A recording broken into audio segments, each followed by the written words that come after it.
आजकाल अक्षय तृतीया हा शब्द उच्चारला की आपल्या डोळ्यांसमोर सर्वात आधी कोणतं चित्र उभं राहतं? मला वाटतं सोने खरेदी. अगदी बरोबर. सराफांच्या दुकानाबाहेर लागलेल्या त्या लांबच्या लांब रांगा, सोन्याची खरेदी किंवा वर्तमानपत्रांमध्ये आलेल्या डिस्काउंटच्या पान भरून जाहिराती, सगळीकडे एक प्रकारची आर्थिक धांदल उडालेली असते. हो ना. आणि बाजारात जाऊन पैसे खर्च करण्याचा दिवस अशीच याची ओळख बनलीये. नक्कीच. पण जेव्हा आपण आपल्या साहित्यात आणि इतिहासात थोडं डोकावून पाहिलं, तेव्हा माझ्या लक्षात आलं की मुळात हा सण स्वतःसाठी संपत्ती साठवण्याचा नव्हताच मुळी. हो, तसं पाहिलं तर हा एक खूप मोठा विरोधाभास आहे. होय, कारण कडक उन्हाळ्यात तहानेने आणि भुकेने व्याकुळ झालेल्या लोकांसाठी स्वतःकडचं पाणी आणि अन्न वाटण्याचा तो एक दिवस होता. मग हा बदल नेमका कसा झाला? म्हणजे देण्याकडून साठवण्याकडे आपला हा प्रवास कसा झाला? हा खरोखरच विचार करायला लावणारा मुद्दा आहे. आपण आज ज्या साहित्याचा वेध घेत आहोत त्यातून हेच स्पष्ट होतं की याची मुळे मानवी मानसशास्त्र आणि प्राचीन कृषी अर्थव्यवस्थेमध्ये खूप खोलवर रुजलेली आहेत. अच्छा. हो. आणि भौतिक गोष्टी साठवण्याच्या आजच्या या प्रवृत्ती मागे ना एक वेगळीच असुरक्षितता दडलेली आहे. ती समजून घेणं मला वाटतं खूप गरजेचं आहे. अगदी बरोबर.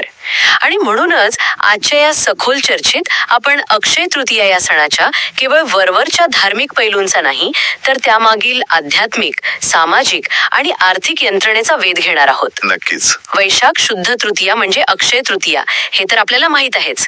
पण मला सांगा, हा अक्षय असण्याचा नेमका अर्थ काय? तो आपण आधी उलगडून पाहूया का? हो, जरूर. आता बघा, अक्षय या शब्दाची फोड केली तर अ आणि क्षय असा शब्द तयार होतो. म्हणजे ज्याचा क्षय होत नाही ते. अगदी बरोबर. ज्याचा कधीही क्षय होत नाही, जे कधीही संपत नाही, जे नश्वर नाही, ते अक्षय. माणसाच्या अस्तित्वात ना एक मूळ भीती कायम दडलेली असते. कोणती भीती? देणारा हा दिवस आहे.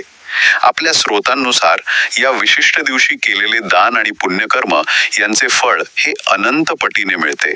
ते कधीही संपत नाही. बापरे, ही संकल्पना खूपच आश्वासक वाटतेय. आणि या शाश्वततेचा पहिला टप्पा म्हणजे सुरुवात करण्याची वेळ, ज्याला आपण मुहूर्त म्हणतो. होय. हिंदू धर्मात 3.5 मुहूर्तांचा संदर्भ वारंवार येतो. गुढीपाडवा, दसरा आणि अक्षय तृतीया हे 3 पूर्ण मुहूर्त, आणि दिवाळीचा पाडवा हा अर्धा मुहूर्त. बरोबर. म्हणजे एरवी आपल्याला छोट्या मोठ्या गोष्टींसाठी, समजा नवीन घर घ्यायचंय किंवा व्यवसाय सुरू करायचा आहे, तर पंचांग बघावे लागते, तारखा शोधाव्या लागतात. पण अक्षय तृतीयेला तशी काही गरज नसते. अजिबात नाही. मला तर हा दिवस म्हणजे कोणत्याही शुभ कार्यासाठी मिळालेला एक VIP पास असल्यासारखा वाटतो. म्हणजे तुम्हाला पंचांगाच्या रांगेत उभे राहण्याची गरजच नाहीये. हे VIP पासचं उदाहरण खूप छान दिलं तुम्ही. आणि हा पास मिळण्यामागे ना एक विशिष्ट खगोलशास्त्रीय मांडणी आहे. म्हणजे नक्की काय? या दिवसाला स्वयंसिद्ध मुहूर्त म्हटलं जातं.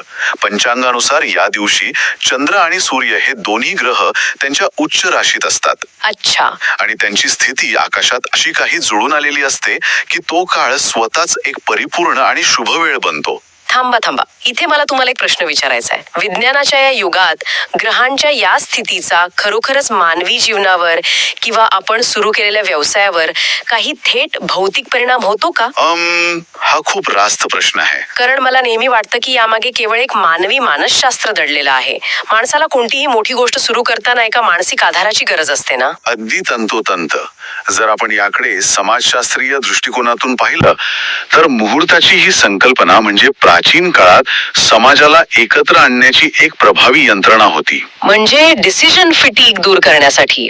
अगदी बरोबर. कोणताही मोठा निर्णय घेताना मानवी मनात एक नैसर्गिक धाकधूक असते.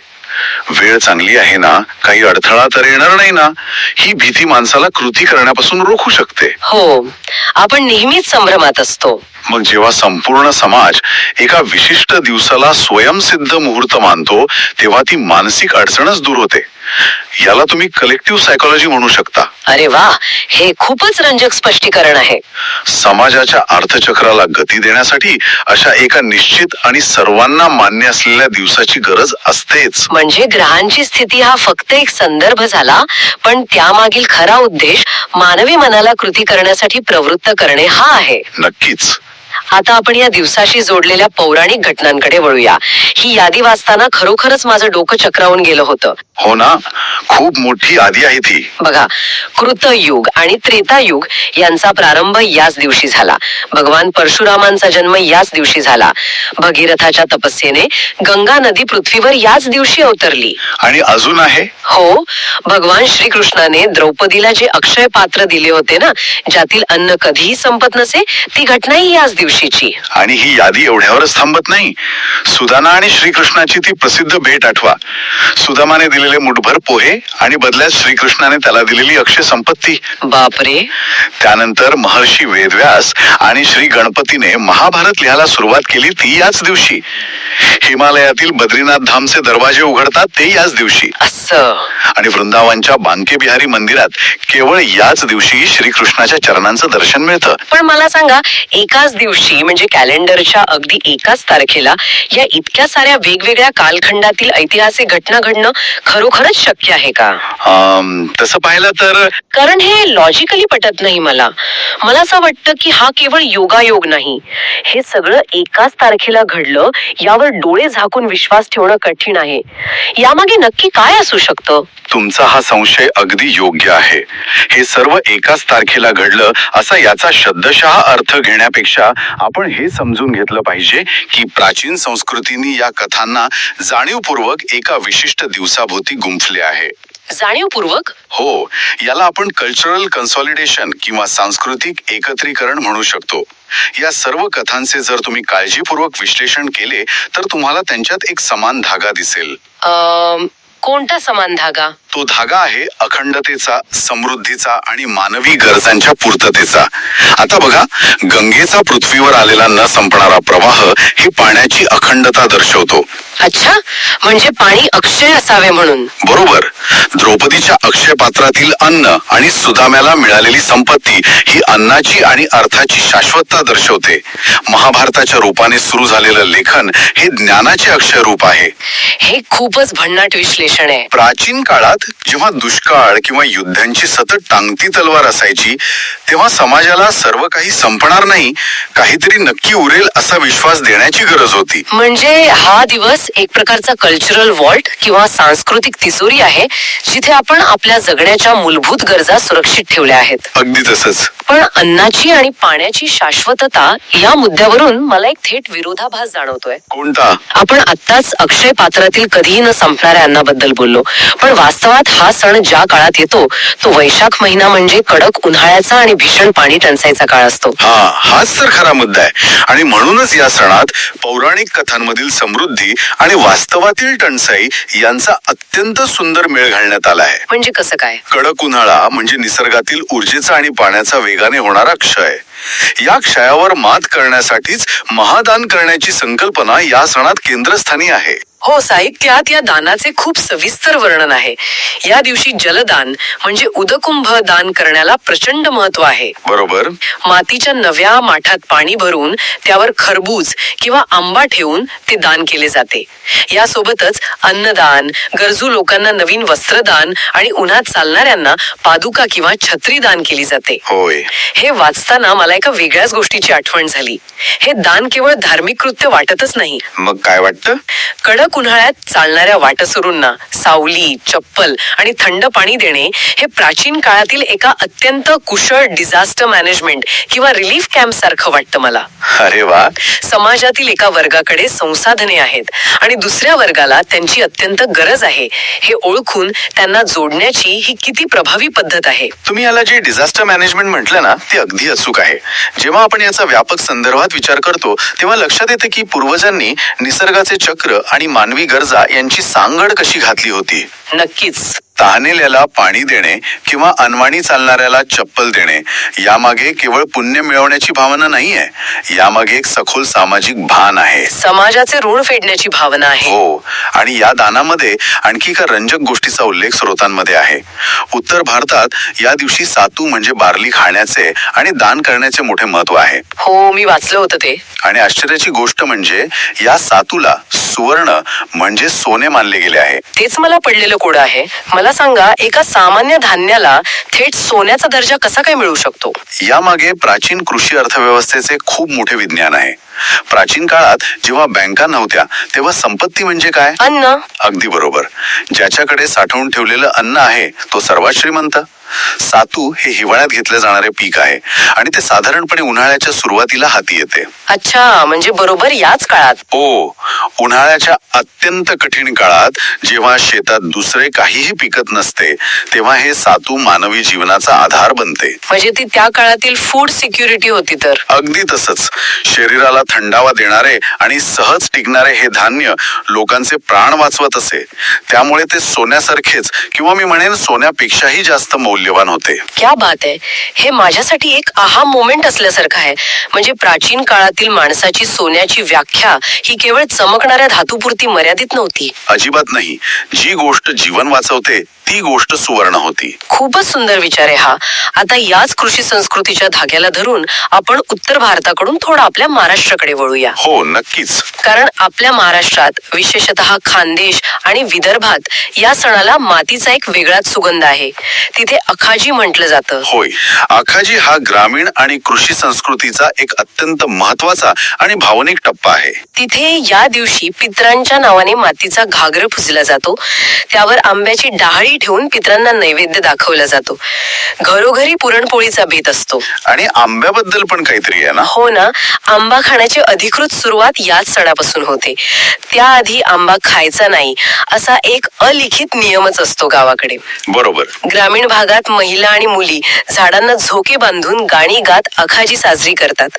त्याचबरोबर शेतकऱ्यांसाठी हा नव्या वर्षाचा आरंभ असतो. हो, शेतीची कामे सुरू होतात. शेतात मुहूर्तमेढ रोवली जाते, नांगरणीची पूर्वतयारी होते.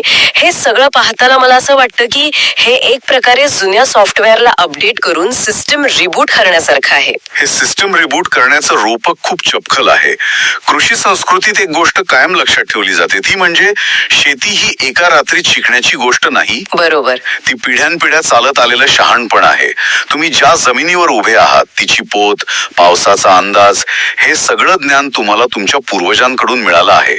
अच्छा, म्हणूनच पितरांचे स्मरण. अगदी बरोबर.